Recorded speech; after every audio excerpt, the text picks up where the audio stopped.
Welcome to Eyes on the Sky, an update about current astronomy, space science, and sky events.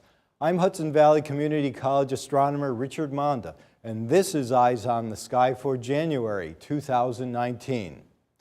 33 minutes into the new year, while the revelers are still in Times Square, the New Horizons probe, the spacecraft that flew over Pluto in July 2015, will fly past a deep space object nicknamed Ultima Thule.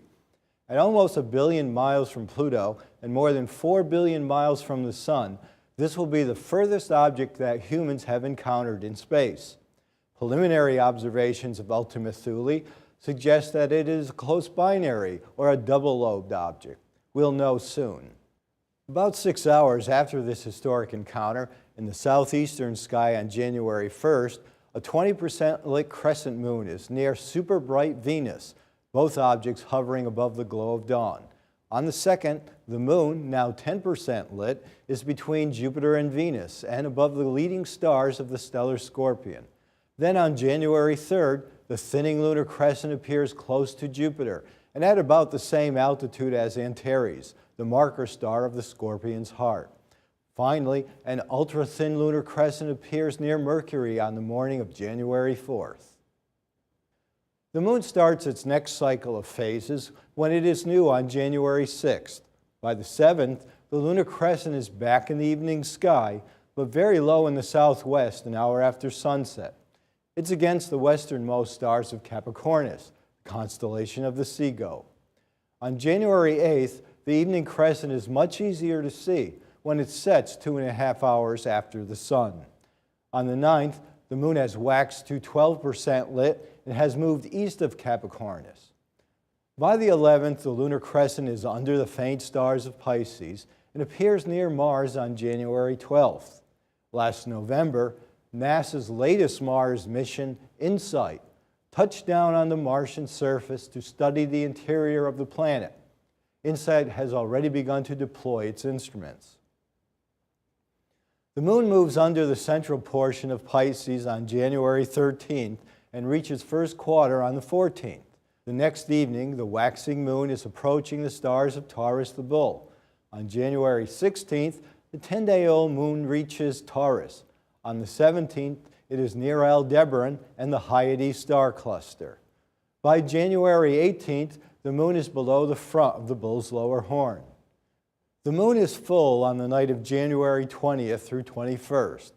In 2017, there was the Great American Solar Eclipse. Now this full moon undergoes a total lunar eclipse for the Americas. Both North and South America exclusively see this lunar eclipse in its entirety. The lunar eclipse officially starts at 9:35 p.m. on January 20th, when the moon enters the light outer shadow of the Earth called the penumbra. It will take about a half hour before any shading is noticed on the moon. At 10:34 p.m., the moon enters Earth's dark inner shadow, the umbra, and the partial phases of the lunar eclipse begin.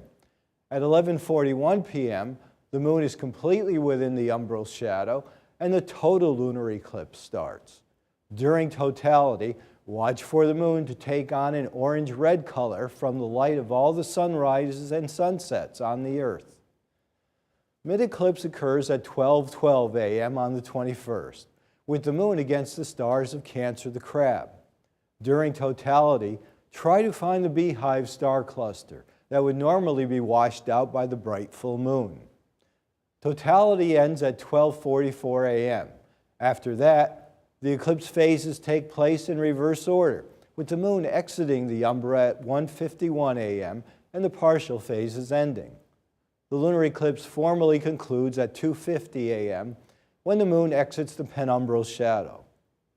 Then over the next few days, watch the changing positions of the bright planets in the dawn sky. On January 22nd, look to the south-southeast to see Venus and Jupiter. As the days pass, Venus gets lower and Jupiter gains altitude. The two planets are at the same height on the morning of January 26th. The moon, now in its waning crescent phase, enters this same region of the sky on the morning of January 29th. For the second time this month, the moon approaches Scorpius. The next morning, the thinning lunar crescent makes a triangle with Antares and Jupiter. On January 31st, the moon is between Venus and Jupiter and between Saturn and Venus on the morning of February 1st. The next day, a very thin crescent is below Saturn, immersed in the light of dawn. I'm Hudson Valley Community College astronomer Richard Monda, reminding you to keep your eyes on the sky.